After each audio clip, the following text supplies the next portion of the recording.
Kama paga mota wambala litoyo. Neno penena wambala litoyo. Bayelsa State wa go tebo. Ayibanu wa. Ayibanu wa no. Ayibanu wa no. Ayiba enwe. Neno penena wambala litoyo. Kama paga mota wambala litoyo. Neno penena wambala litoyo.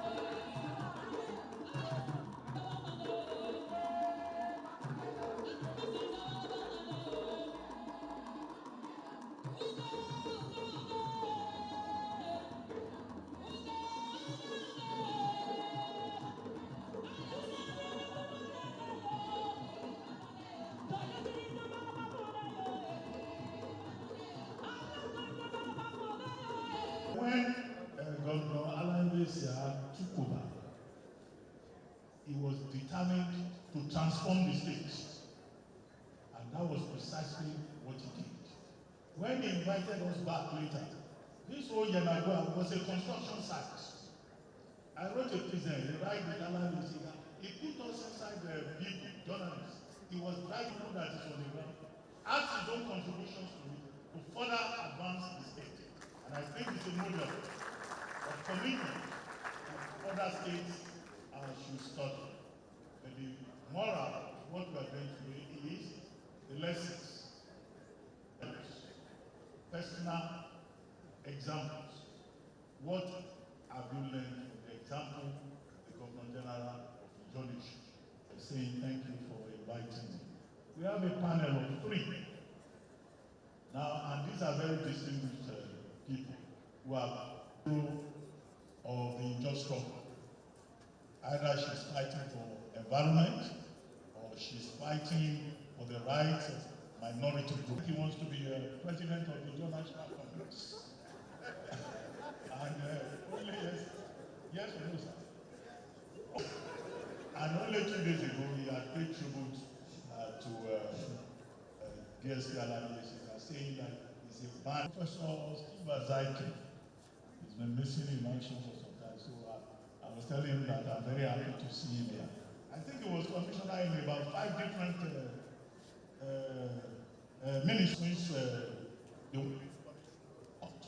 of 19. We have been on it since Isaac Adakabo. Elite capture, factionalism in particular, among the groups in the Niger Delta. How do you think? I stand on all the existing protocols already established to unite the Niger Delta.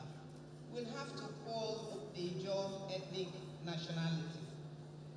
I say that because knowing when he started that process, he was a very proud Ijaw man, and all the time insisted that we record of other ethnic nationalities who are equally people of the Niger Delta. He put together immediately an Ijaw group, and he didn't put together a Bayelsa, but we have the same problem. And if we're not able to look up to a crop of leaders that will argue interests, political interests, above the interests of the different states and ethnic nationalities that make up the Niger Delta, particularly I will reference the Ijaw ethnic nationality, that we must, as a people... It's also the case in the 1999 Constitution, whereby under Section 9 of the Constitution, you will need 2/3 majority in both houses of the National Assembly. Now, if it comes to a vote, it says the thing is structured in such a way that the majority groups have the numbers. Even if the representatives from the South, if they align with even one of the other minority groups, maybe from the North, they cannot outvote the majority. In the course, very nostalgic, it worked out, and you can know that Olusegun Obasanjo was the president as at that time. who was a problem to us, was in the saddle. We had to defend him. By the time we came back, we reported that to make ourselves known to the world that we are agitating, we are agitated, and until we control our resources, we will not say this governor that is having today is here. I can proudly say so because it belongs.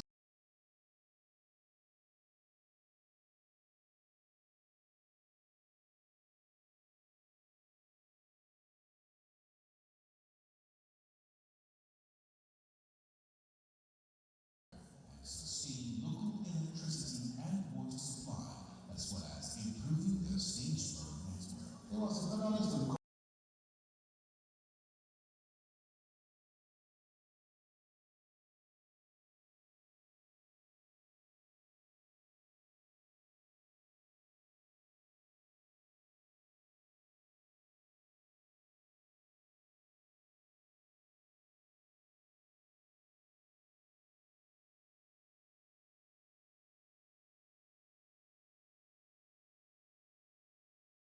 And the people, ladies and gentlemen, distinguished guests, we gather today not merely to remember a man, the good and bad, the highs and the lows, yet beyond the debates and the stars, his name endures in Bayelsa's memory, because he dared to us in bold and sometimes turbulent ways.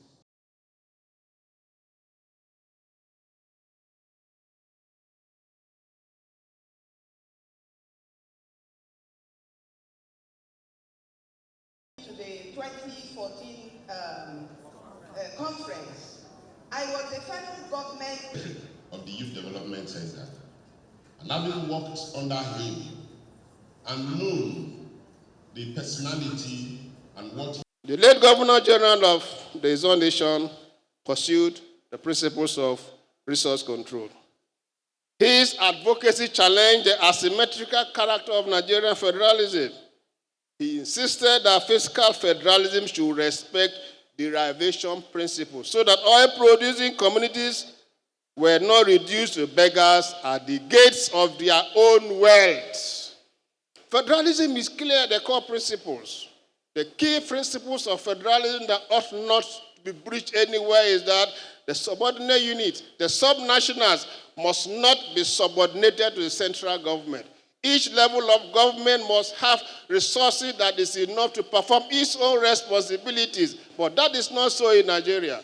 It also insists that in a federal system, no section should be strong or large enough to place the destiny of others in their hands.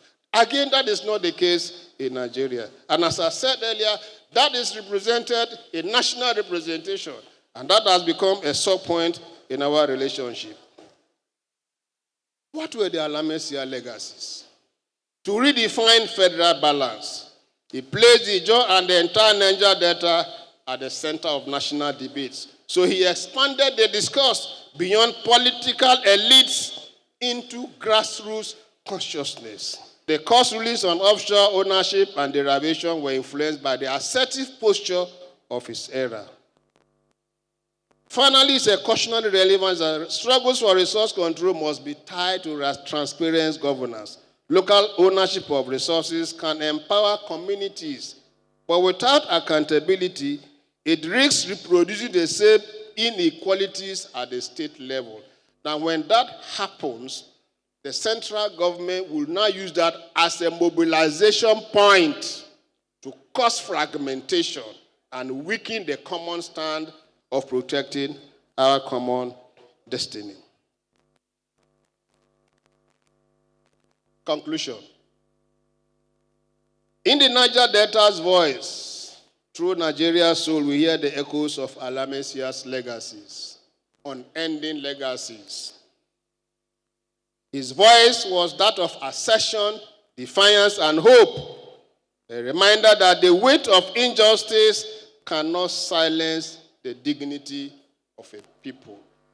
The weight of injustice cannot silence the dignity of a people. He has gone to rest in the world beyond. But the seed is sowed. Seed has germinated. The tree has grown. We are waiting to nurture the fruits of that tree. Today, as we reflect on his life, let us renew our commitment to building a Nigeria where federalism means fairness, where resource wealth translates to human development, and where the Niger Delta sacrifices are honored with justice. That indeed will be the most befitting memorial to Chief DSP Alami Seya. As the Nigerian state continues to navigate its contemporary realities, ethnic contestations, resource distribution, insecurity, and cause for reflection, the Alami Seya question remains. How can Nigeria be fair to its oil-producing peoples without undermining its federal unity? That is the Alami Seya question. How can Nigeria be fair to its oil-producing peoples without undermining its federal unity? Alami Seya did not seek to dissolve Nigeria, did not seek to disarticulate Nigeria. All he asked was justice for our people and others in a manner that while they will have justice, while there will be equitable distribution of resources, while development will be equitable, Nigeria will stand taller in the committee of nations. Distinguished members of the Bayelsa family, ladies and gentlemen. Hey, Izan! Thank you very much for today, as the guest lecturer has said, we're celebrating a man who made impact through his courage, the courage of his personality and choices, through his resilience, through his inspirational nature, and also through good governance. I can say here categorically that in Zone 2 we are better off. We got the things we got during the military era. Because we had the non-state actors and state actors. They knew that if they do not give us what we want, things were not going to be the same for them. I can say that what we are looking for from the 40s, we only got it when Isaac Burrow decided to pick arms. And subsequently, Gowon created a state for us from 12 to 19 to 21, like the professor said. All of that happened during the military era. And right now, like as you said, the representation is skewed.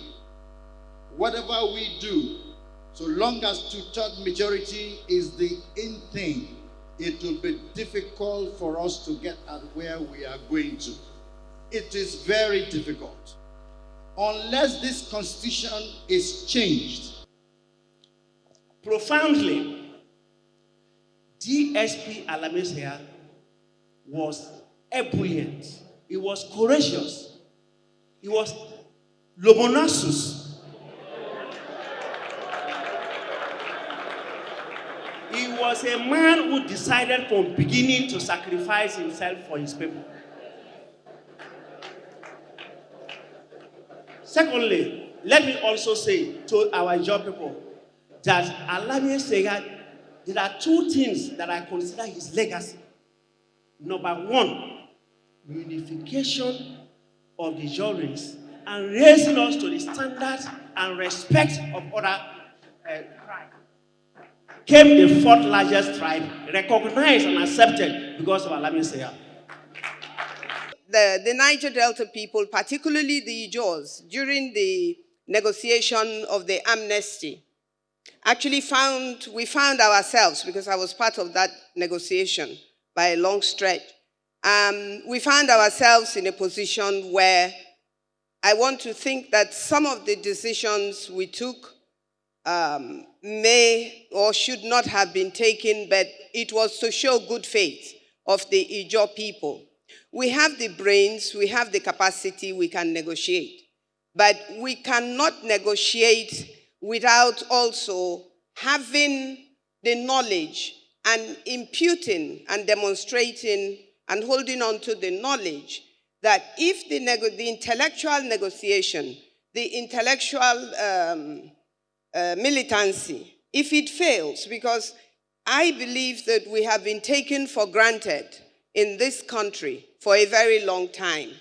And we must know that we have to stand our grounds on this way and on that way. We can do two things. So if this way is not working for us, and I can understand how Goriba feels about the issue that he raised, but we should give a last chance, if you like. Let us negotiate what is just and equitable for our people. And what is that?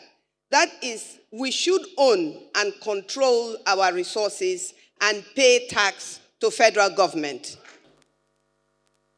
We cannot do this subject justice, or indeed give to what is due to DSP Alamesia in one lecture, because I stand to testify I was there. That's the only role I can play today, to testify that I was there with him.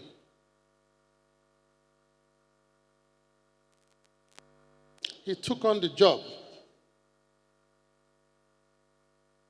knowing that there were dangers ahead. He was not afraid to die. He was prepared from day one. And I can also give you instances that made me say so. However, only God knows the appointed time for anyone to die. And he believed in that very much.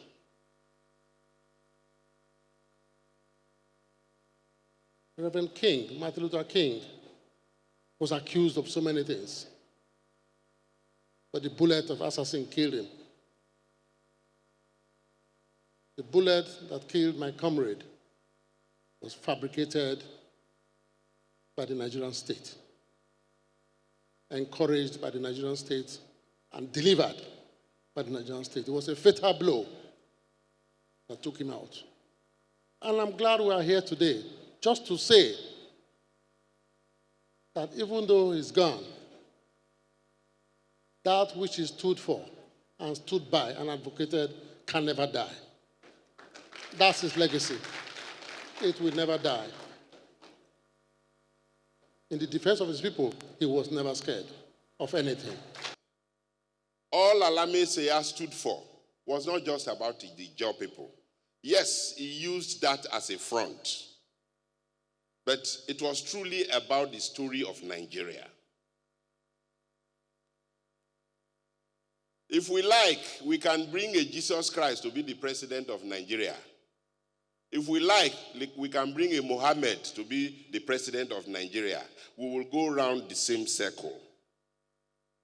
The same complaints of the president is this, the president is that, until we do the needful by allowing this country to practice federalism the way it is defined. So if we want this country to move forward, the subnational governments cannot be governments that will be controlled from the center. No, 1,000 times no.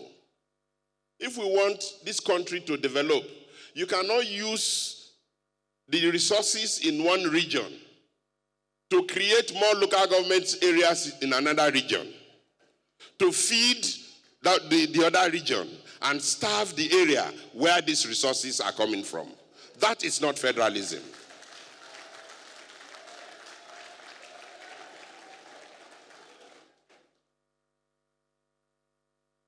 Let us look at how federalism is practiced in every other clime.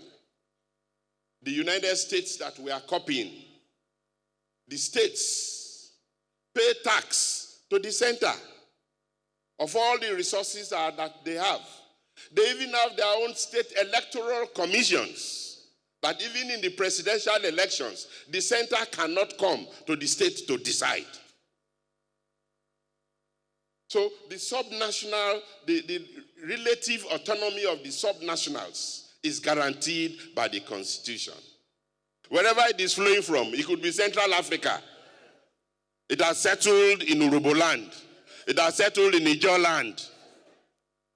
And so it belongs to Ijaw people. There is no question about that.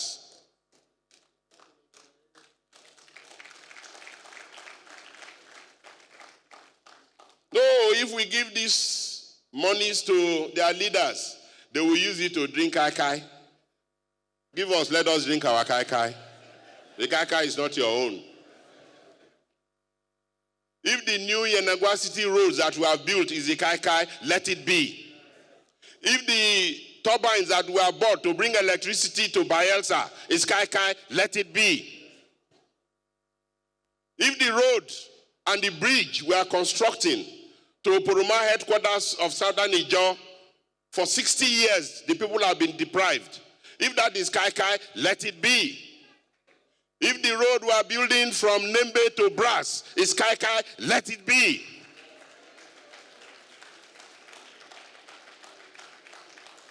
If the 30 capacity stadium we are building for our youths is kai kai, let it be. If the 9-story secretariat, a new modern secretariat complex that we are building is kai kai, let it be.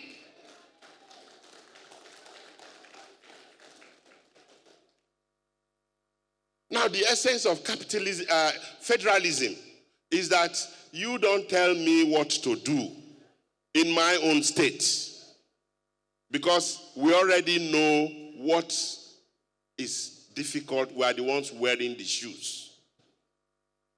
I never believed that there was this level of poverty in Ijaw land until I had the opportunity of becoming the National Organizing Secretary, and I'm happy my deputy is here.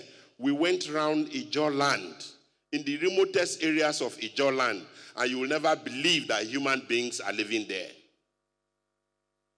Because there is no accessibility. Some are by the Atlantic Ocean.